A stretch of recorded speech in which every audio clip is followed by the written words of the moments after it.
Welcome back students to the video lecture series. I am Adil Mansoori from Civil Engineering Department of LJ Institute of Engineering and Technology. So we were discussing about the unit operation processes for wastewater treatment plant, right? So up till now we have already covered regarding the sedimentation tank and the chemical processes that are involved in removing the impurities, right? We have also done with the we are also completed we are also done with the design criteria and numerical of design of sedimentation tank. Okay, we have already completed the design criteria and numerical of sedimentation tank. In this video, we will be discussing about the biological treatment units for removal of impurities. So let us begin with today's video. So, okay students,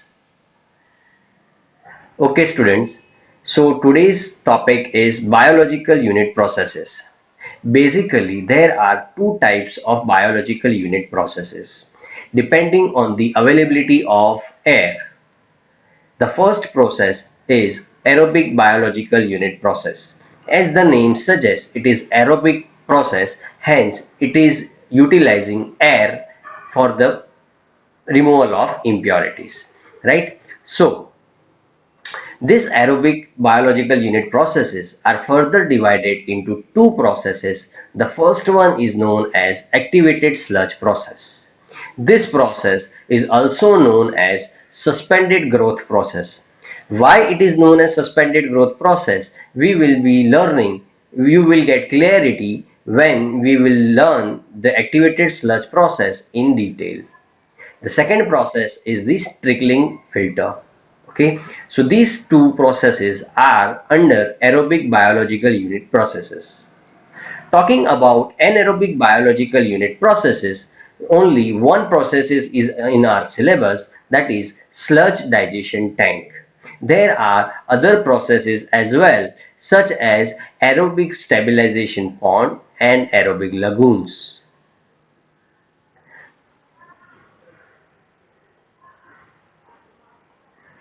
So let us continue with the first process.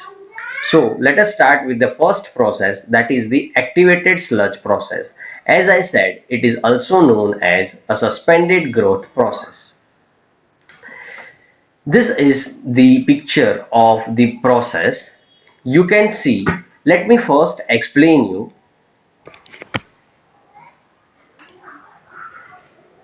Okay students, so let me first explain you the diagram of this process. So you can see that from the left hand side there will be influent, right? It means the wastewater from the primary sedimentation tank will enter into this particular tank, that is the activated sludge tank, from the left hand side. Okay, then you can see that at the bottom there is air supply, since it is an aerobic process, right? This air supplies is connected with the diffuser plates, right? So what these diffuser plates do is they release fine air bubbles, right? So there will be increase in number of air bubbles and they will be moving upwards, right? So they will be traveling upwards. Now there are suspended solids, right, and there will be liquid as well, so it is known as mixed liquor.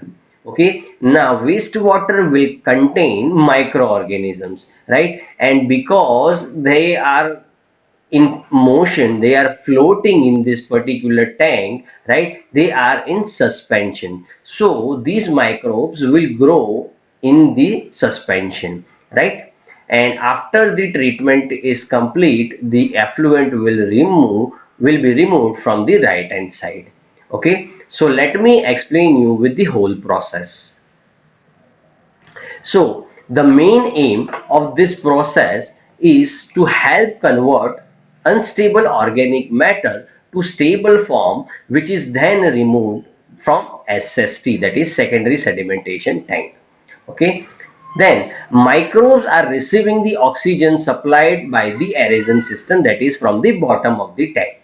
Okay. Then the air pipe that works at the bottom supply the air to the diffuser plates, and the diffuser plates release air in the form of bubbles which travel upwards. Clear? Then the sewage enters from the primary sedimentation tank with 20 to 30% of its own volume of activated sludge, which contains large amount of microorganisms. Okay, so activated sludge contains large amount of microorganisms. Clear?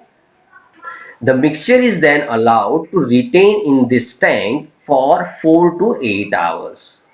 Okay, and the wastewater inside the activated sludge reactor is known as mixed liquor, and the suspended solids are known as mixed liquor suspended solids.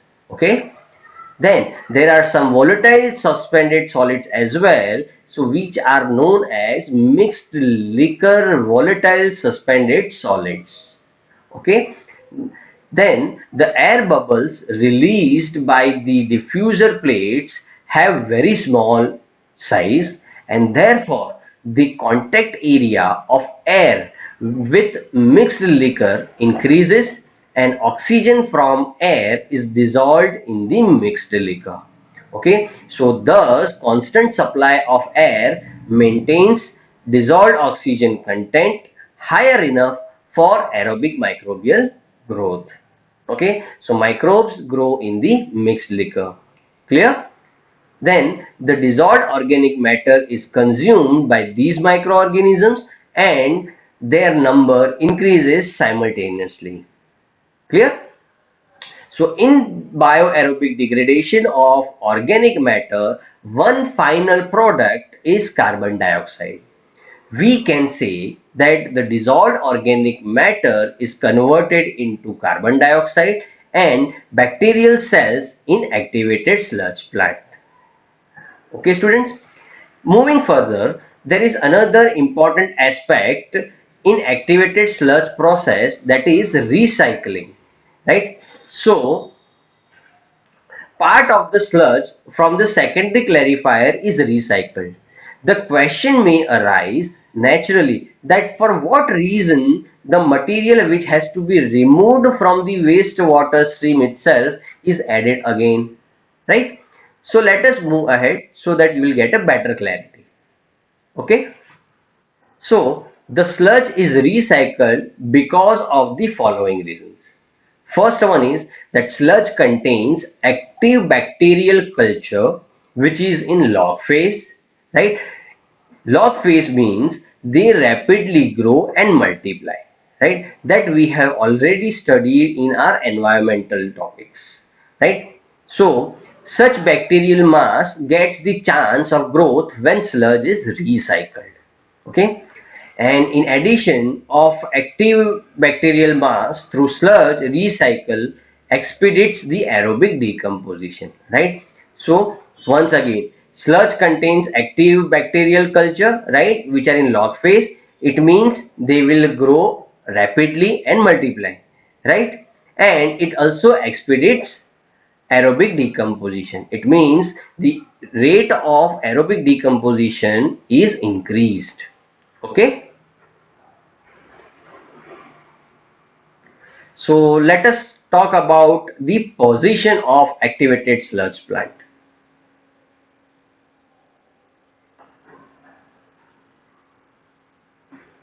So you can see, over here that from the screen the wastewater goes into grid chamber, then it goes into partial flume, and it goes into preliminary sedimentation tank, and from preliminary sedimentation tank it goes into activated sludge plant. Okay, and then we also learned that a part of sludge that is removed from secondary sedimentation tank is recycled, right? And why it is recycled already explained. Okay,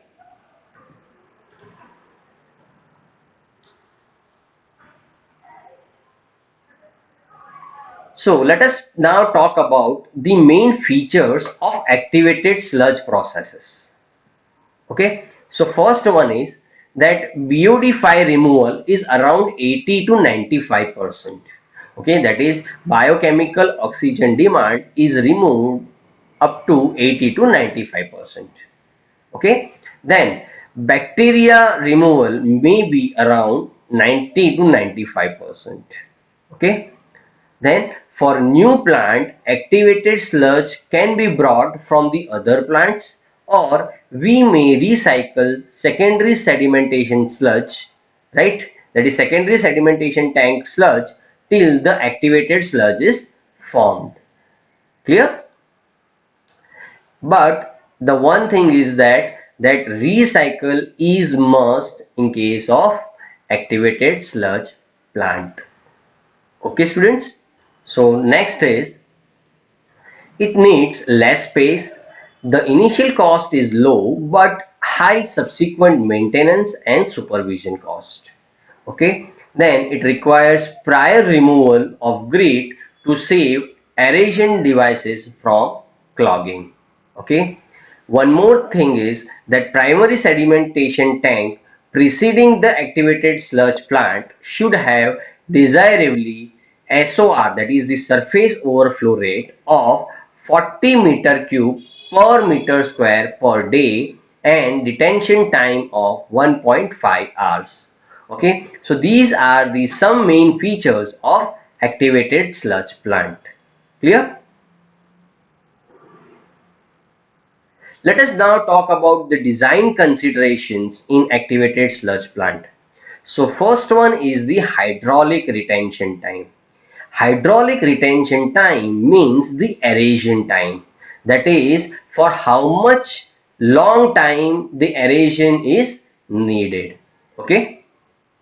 So HRT, that is the hydraulic retention time, will be volume of tank by discharge, right? That is equals to V by Q into 24, where V is in meter cube, that is the volume, and Q, that is the discharge, will be in meter cube per day.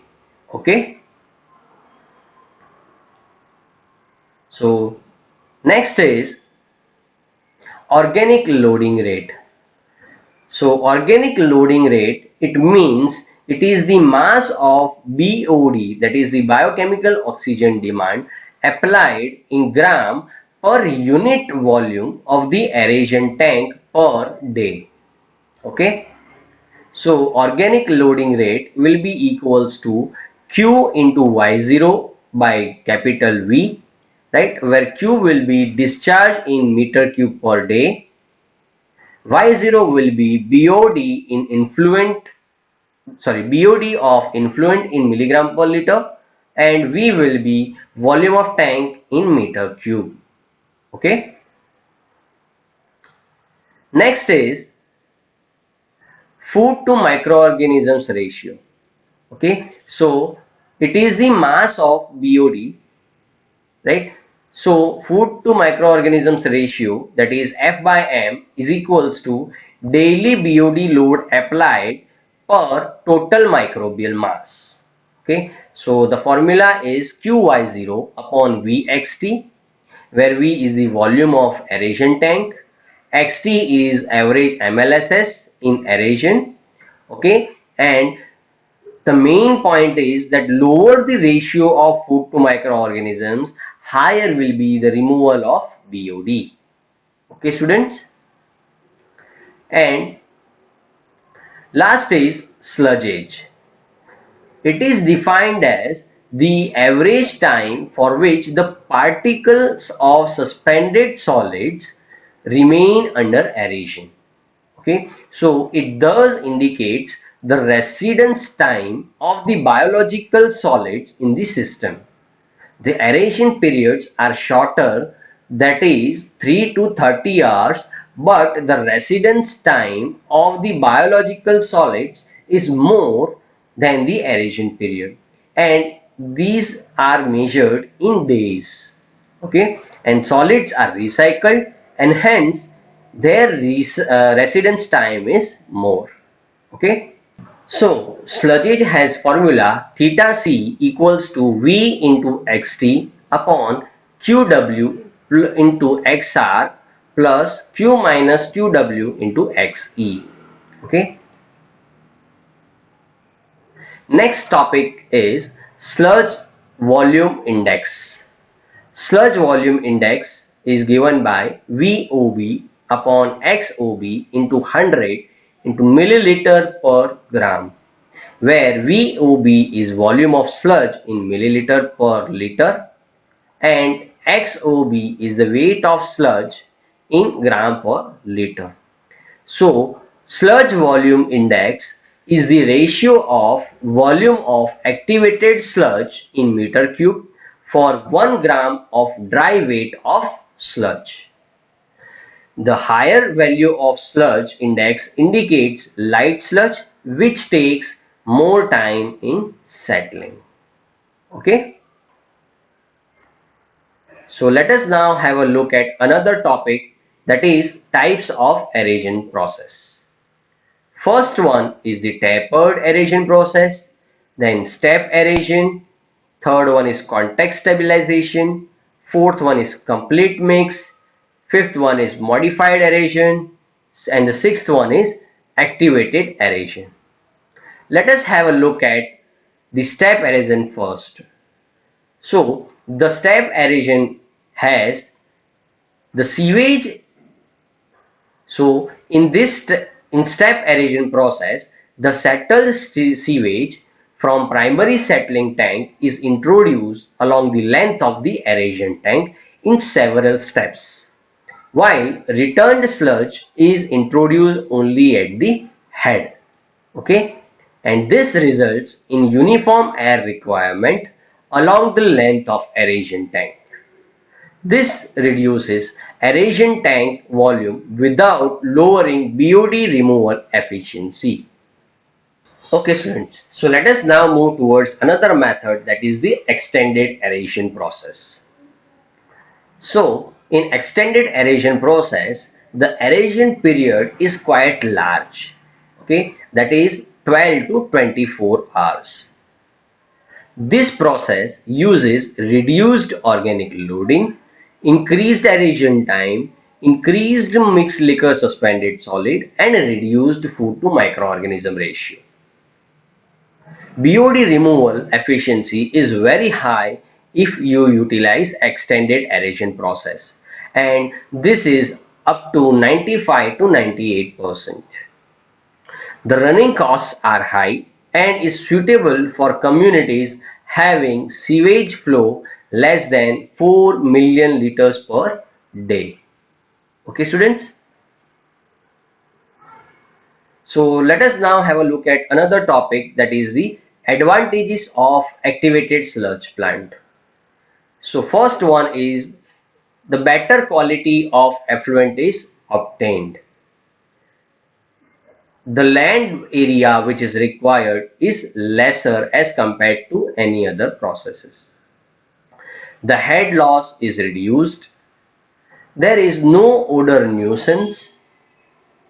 Capital cost is less, and there is high flexibility.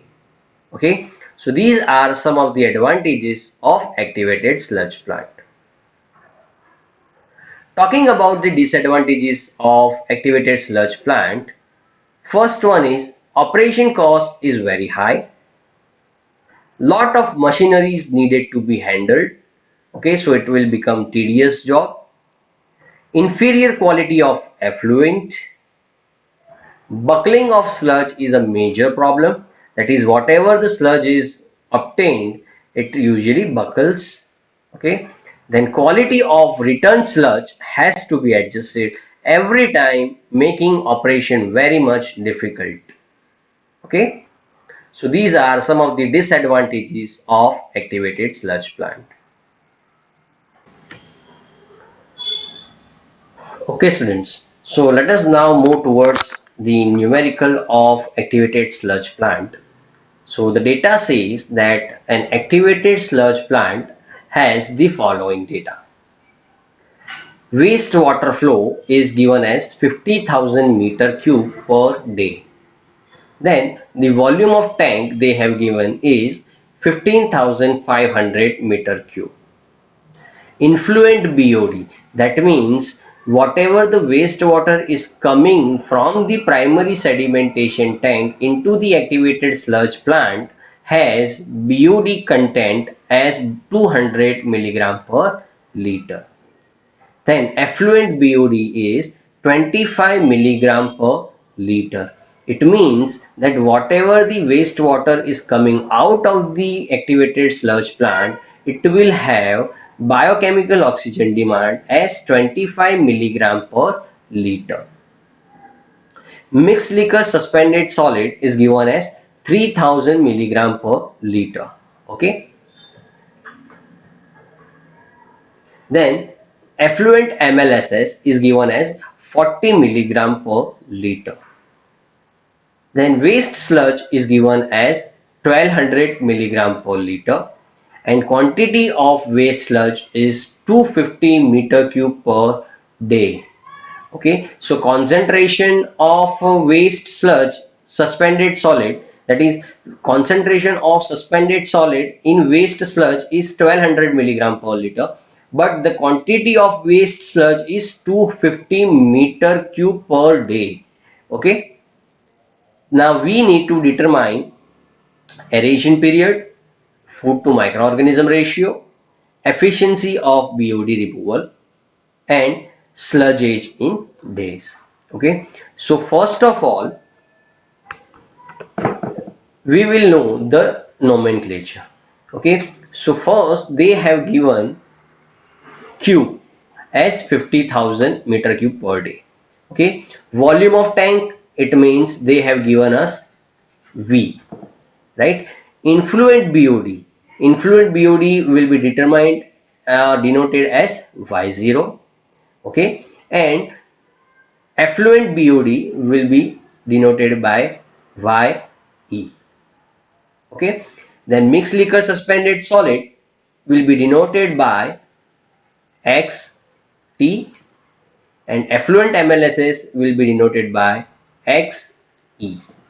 Okay, then waste sludge suspended solid will be denoted by XW, and quantity of waste sludge will be denoted by QW.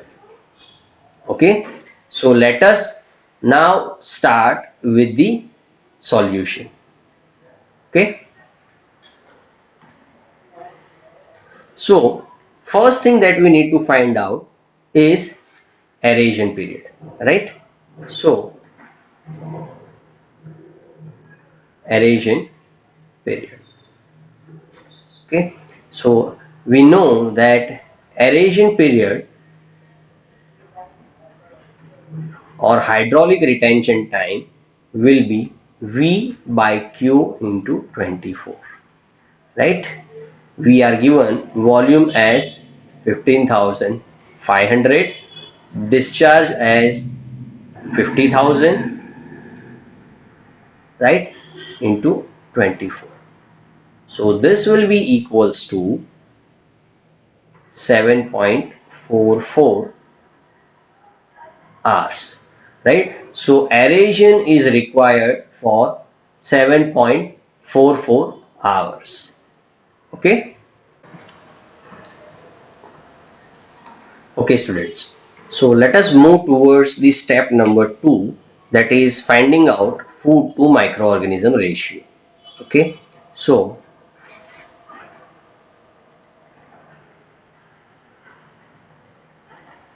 F by M ratio is given by formula F by M equals to Q Y0 upon XT into V.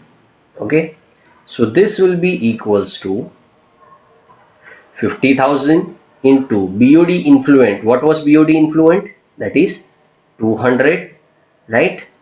Then XT, that is equals to 3000, and volume of tank, that is 15,500. Now let us have a look at the units, right? So this will be in meter cube per day, right? Discharge into milligram per liter, that is BOD, right? then Xt again milligram per liter, right, and volume in meter cube, right. So this will be equals to 50,000 into 10 to the power 3 into 200 into 10 to the power minus 6. Okay, why? Because I have converted meter cube per day into liters per day and milligram per liter into kg per liter. Okay, so if I want to convert meter cube into liter, then I have to multiply with 10 to the power 3, and if I want to convert milligram into kilogram, then I have to multiply it with the help of my 10 raised to minus 6. Clear? Divided by 3000 into 15,500 into, again converting meter cube into liter. Okay, so that is 10 to the power 3. Understood? So here this will be same milligram per liter.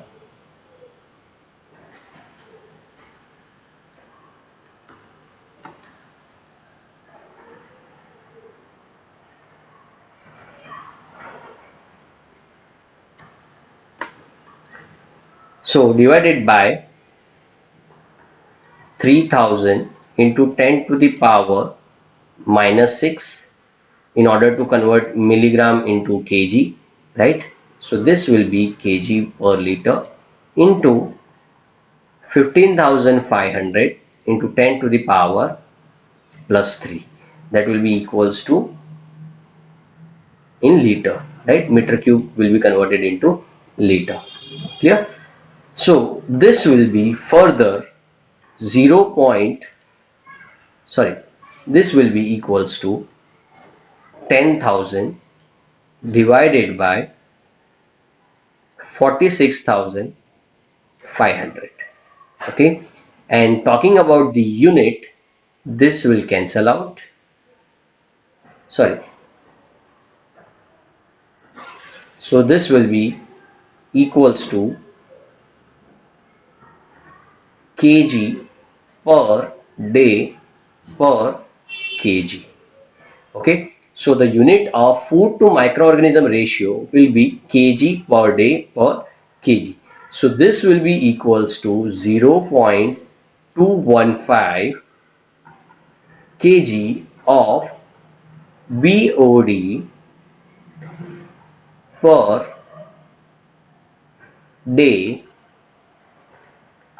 per kg of MLSS. Okay, so you need to be very careful for this statement.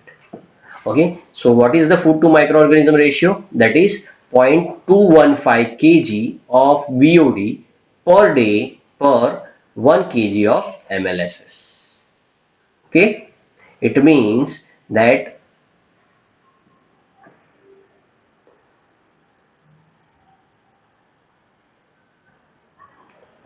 okay, so let us move towards the third step, that is percentage of efficiency.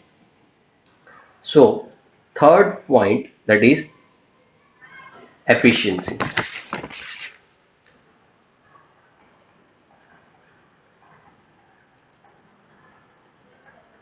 Okay, so efficiency is given by eta equals to influent BOD minus effluent BOD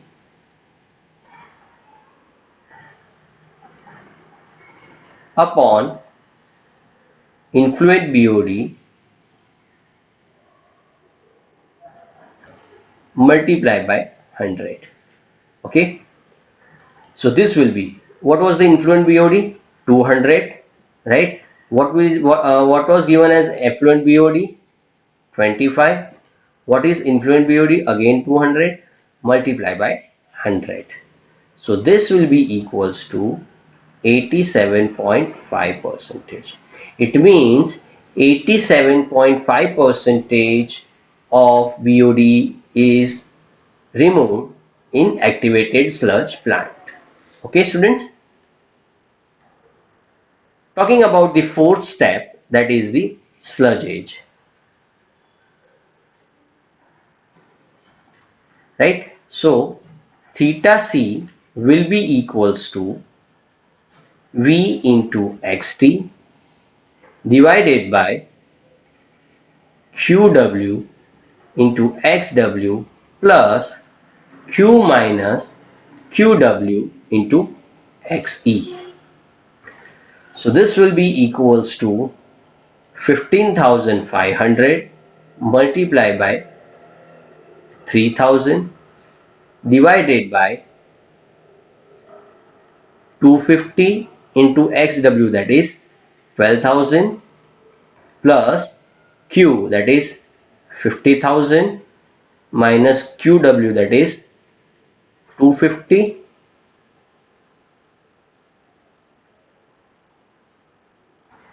into 40.